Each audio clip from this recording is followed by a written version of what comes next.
এই জুবিন হল হুলাৰ ভাই মূলা, তাক যোনে যি কয় তাকে কৰে। এই চামকানু মহন্তৰ ইনকাম সেই জুবিনেই। নৰ্থ ইষ্ট ফেষ্টিভেলত লৈ যায়, ইফালে পাপন নিয়ে, পাপন চিয়ানা মাল, ই বুৰ্বক হয়। ই ইয়াক যোনে যি জেক দিয়ে, মই পাইছোতো তাক বহুত দিন গানে কি আনে চিনেমাখনত, তাক যোনে জেক দিয়ে সি সেইটোৱে কৰে।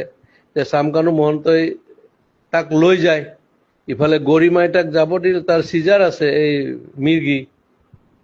মেইন কথা কি জানো, চামকানু মহন্ত, ননীগোপাল মহন্ত আৰু এটাই ডিজিপিটোৱে 3টা শিয়াল জন্ম দিছে মাকে, দালাল।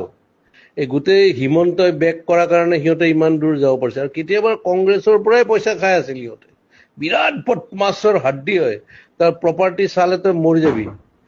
সেই সি লৈ লৈ যায়। জুবিন গলে অসমত থকা ছিংগাপুৰ চব মানে একদম হাই লেভেল পইচা দি কিনিব, অমুক কৰিব তমুক কৰিব।